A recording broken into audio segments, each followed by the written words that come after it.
Hello guys. सो इस videos में हम देखेंगे टाइफाइड के बारे में पढ़ेंगे थोड़ा, ठीक है। सो ये जो कंटेंट लिया है मैंने, ये पीछे मेहता बुक से लिया है, ठीक है। तो इसमें क्या क्या देखेंगे हम, कॉजेज़ देखेंगे, टाइफाइड होता किस वजह से है, ठीक है। इसके कॉजेज़, ईटियोलॉजी देखेंगे, रिस्क फैक्टर्स क्या क्या हो सकते हैं वो देखेंगे, ठीक है। और इसके डायग्नोज देखेंगे, प्रिवेंशंस देखेंगे, ट्रीटमेंट देखेंगे। इस वीडियो में हम सारा देखेंगे अच्छे से, ठीक है। सबसे पहले हम देखते हैं कॉजेज़ के बारे में। कॉजेज़ के बारे में हम देखते हैं तो सबसे पहले आता है क्या, सॉल्मोनेला टाइफीरियम। आपको पता होगा सॉल्मोनेला टाइफीरियम की वजह से होता है ये, ठीक है। जो क्या होती है, ग्राम पॉजिटिव बैक्टीरिया की वजह से होती है, जो क्या होती है, नॉन स्पोर फॉर्मिंग होती है बेसिला, ठीक है। अब इसमें जो ट्रीटमेंट दिया जाता है वो क्या है, सेफ्ट्रियोक्सोन देते हैं मेनली। 1 ग्राम सेफ्ट्रियोक्सोन देते हैं आईवी बीडी, दिन में 2 बार दिया जाता है। बीडी का मतलब क्या होता है, 2 टाइम्स अ डे। ये क्या है, आईपीडी ट्रीटमेंट होता है ये जब हॉस्पिटल के अंदर जाके, ठीक है। अब इसकी ईटियोलॉजी क्या होती है, mainly it is due to the unhygienic food and drinks, okay, and you can say like the poor environmental conditions. अब हम देखते हैं इसमें रिस्क फैक्टर क्या होते हैं। जैसे रिस्क फैक्टर के लिए हमने एक चीज़ देखी, जैसे बहुत से लोग क्या है, एंटासिड का ज़्यादा यूज़ करते हैं, जैसे कि डाइजीन हो गई, म्यूकिन जेल हो गई, ये सब क्या है, एंटासिड है। ये क्या, सिरप्स, एंटासिड की जो सिरप है उनका ज़्यादा यूज़ करते हैं, जिनकी वजह से क्या होता है कि न्यूट्रलाइजेशन हो जाता है। एंटासिड के क्या, न्यूट्रलाइजेशन हो जाता है, ठीक है। अब जब एसिड का न्यूट्रलाइजेशन हो गया बॉडी में, ठीक है, तो मीन्स जो बैक्टीरियाज़ हैं वो क्या है कि ग्रोथ ज़्यादा होंगे, जिसकी वजह से टाइफाइड होने के ज़्यादा चांसेस हैं, ठीक है। अब और रिस्क फैक्टर और क्या हो सकता है, जैसे इंटेस्टाइनल फ्लोरा। इंटेस्टाइनल फ्लोरा का मतलब ये होता है कि जैसे हमारी इंटेस्टाइन वगैरह, जो इंटेस्टाइन होती है उसके अंदर क्या होता है कि कुछ बैक्टीरियाज़ होते हैं, ठीक है। अब कुछ बैक्टीरियाज़ प्रेजेंट होते हैं जो कि क्या होते हैं, लीथल होते हैं, किसके लिए, सॉल्मोनेला के लिए। जो ये सॉल्मोनेला, ये जो बैक्टीरिया, इसे मार देते हैं। अब होता क्या है कि ना, किसी कोई भी पेशेंट ऐसा आता है जिसके अंदर ये बैक्टीरियाज़ की कमी होती है, तो ऐसे में हम उनसे लैक्टोबैसिलस देते हैं ट्रीटमेंट के इसमें। जैसे ब्रिजिलैक का कैप्सूल दे दिया, बिफिलैक का दे दिया, इस टाइप से। तो इनके क्या है कि टाइफाइड के चांसेस कम हो जाते हैं। अब हम आते हैं क्या, पैथोलॉजी के ऊपर, कि टाइफाइड की हम देखते हैं क्या पैथोलॉजी क्या क्या होती है, ठीक है। पैथोलॉजी पढ़ने के लिए जैसे इंजेक्शन हुआ किसका, सॉल्मोनेला टाइफी का हुआ इंजेक्शन, ठीक है। कैसे भी हो सकता है, फीको ओरल रूट से हो सकता है, कैसे भी हो सकता है, जैसे माउथ के थ्रू हुआ, ठीक है। अब हमने देखा कि कंटामिनेटेड फूड, वाटर जो भी है माउथ के थ्रू गया, ठीक है, फिर ये चला जाता है कहाँ पर, स्टमक के अंदर चला गया, enter into the stomach, stomach के अंदर एंटर कर देता है। और जो स्टमक के अंदर ये क्या, जो माइक्रोविलाइज वगैरह प्रेजेंट होती हैं, इनके अंदर ये क्या होता है, इन्वेड हो जाता है, अटैच हो जाता है, ठीक है। अब इसके बाद ये क्या है कि ये पेयर्स पैचेस के अंदर जाके इकट्ठा होने लग जाता है और अपनी ग्रोथ को बढ़ा देता है। पेयर पैचेस के बाद ये क्या है कि लिम्फेटिक्स में एब्जॉर्ब हो जाता है। लिम्फेटिक्स के बाद ये क्या है कि ब्लड स्ट्रीम के अंदर जाता है। ब्लड स्ट्रीम के अंदर जाने के बाद इन्फेक्शन कॉज कर देता है, ठीक है। अब हमने ये देख लिया। और इसमें होता क्या क्या, जैसे हम, कोई कहता है कि क्लिनिकल फीचर्स क्या क्या होते हैं इसके। फीवर चढ़ता है हमको, ठीक है, फीवर आता है, ठीक है। हाई ग्रेड फीवर भी हो सकता है वो, ठीक है। और एब्डोमिनल पेन होता है। और इंटेस्टाइनल इंटेस्टाइनल परफोरेशन होने लग जाता है। जो स्मॉल इंटेस्टाइन है उसमें क्या, स्वेलिंग दिखती है, ठीक है। इस टाइप से चीज़ें दिखती हैं हमको। ये तो हो गई पैथोलॉजी। अब हम आते हैं क्लिनिकल फीचर्स पे। अब एंटेरिक फीवर भी बोलते हैं इसको, टाइफाइड को क्या बोला जाता है, एंटेरिक फीवर। इसके हमने देख ली क्या क्या क्लिनिकल सिम्टम्स होते हैं। फीवर होता है, ठीक है, हाई ग्रेड हो सकता है, और हेडेक होता है, ठीक है, हेडेक होता है। और इसकी सबसे ख़ास बात क्या है कि WBC का काउंट कम होता है। मीन्स कि जब हम CBC कराते हैं उसके अंदर हम देखते हैं जो काउंट होता है WBC का, वो क्या होता है, कम होता है, ज़्यादा नहीं होता, ठीक है। WBC चाहे नॉर्मली कितनी होती है, 4000 से 11,000 होती है, ठीक है, WBC। अगर इनसे कम हो तब भी इन्फेक्शन की तरफ जाता है पेशेंट, ज़्यादा हो तब भी इन्फेक्शन की तरफ जाता है। अगर इससे कम होता है, इसका मतलब ये है कि हमारी जो बॉडी है ना, वो इतनी अच्छी इम्यूनिटी प्रोड्यूस ही नहीं कर पा रही कि वो लड़ सके बैक्टीरिया के लिए, ठीक है। तो इसमें भी दिक्कत है, उसमें भी दिक्कत है, ठीक है। अब इंट्यूबेशन पीरियड देखते हैं इसका कितना होता है, 7 to 14 डेज़। कुल मिला के अगर हम एक चीज़ देखते हैं, जब भी टाइफाइड का जो भी पेशेंट हमारे पास आएगा, हम उससे हिस्ट्री लेते हैं, तो उसे हम देखते हैं कि फ़ीवर है, वो फ़ीवर आ रहा होता है उसे 2-4 दिन से हिस्ट्री में, ठीक। हिस्ट्री वो क्या देगा, हिस्ट्री ऑफ फ़ीवर की हिस्ट्री देगा। वो भी क्या होगा कि कंटिन्यूस फीवर होगा जो कि बढ़ता हुआ, ठीक है। और ये जैसे चिल्स के साथ भी आ सकता है, चिल्स के बिना भी। जैसे मलेरिया में हम देखते हैं कि चिल्स के साथ ही आता है फीवर, इसमें क्या है कि चिल्स हो भी सकते हैं और नहीं भी हो सकते, ठीक है। फिर हम देखते हैं एब्डोमिनल पेन दिखता है हमको, ठीक है, एब्डोमिनल पेन भी दिखता है इसमें, ठीक है।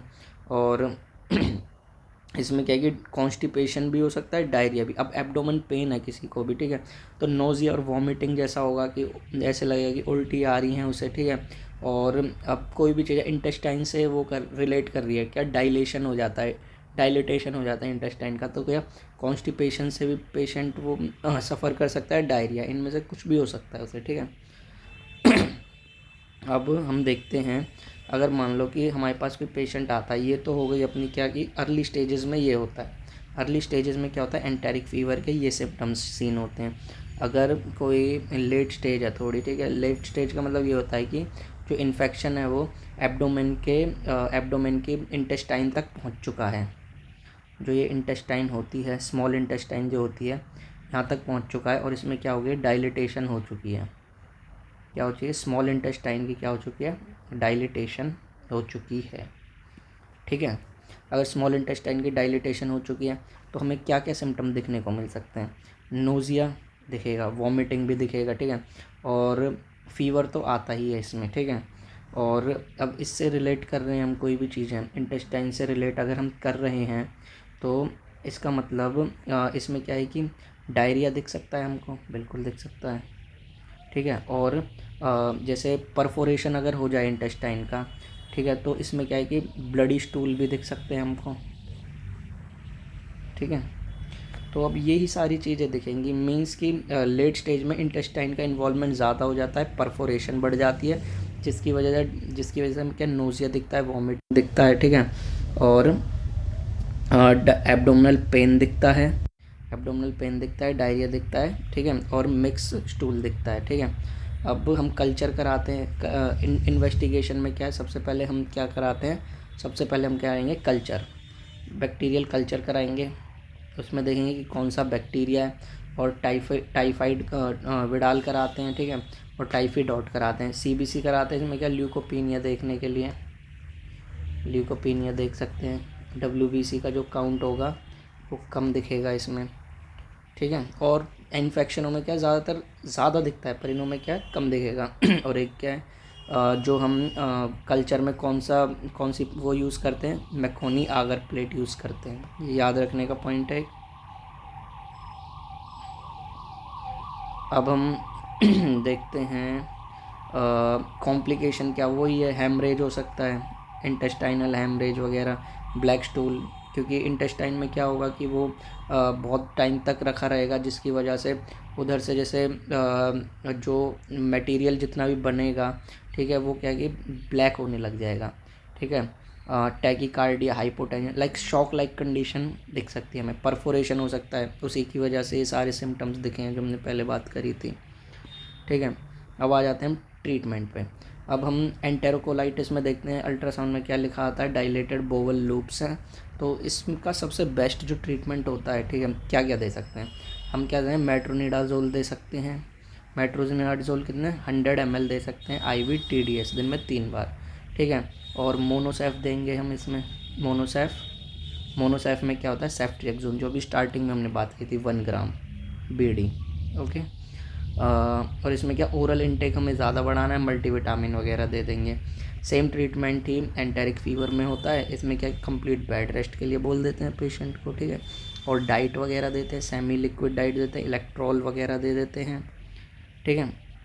एंटीपायरेटिक फीवर है तो एंटीपायरेटिक तो देंगे, जैसे PCM दे देते हैं, PCM की डोज क्या होती है, PCM 1 ग्राम IV, फीवर देख के SOS में भी दे सकते हैं एज पर नीड, और TDS भी चला सकते हैं इसको, ओके। अब एंटीबायोटिक का मेन रोल होता है। एंटीबायोटिक हम देखते हैं कौन कौन सी देते हैं इसमें। अब देखते हैं कि एंटीबायोटिक हम कौन कौन सी दे सकते हैं। ठीक है, सबसे पहले हम देखते हैं, सबको पता है इंजेक्शन मोनोसेफ। मोनोसेफ कौन से ग्रुप का है? सेफेलोस्पोरिन का है। सेफ्ट्रिएक्सोन 1 ग्राम IV PD। ओके, और दूसरे में हम दे सकते हैं इंजेक्शन सिप्रोफ्लॉक्सासिन। ओके, देखो इधर भी देख सकते हैं हम क्या, सिप्रोफ्लॉक्सासिन दे रखा है इन्होंने।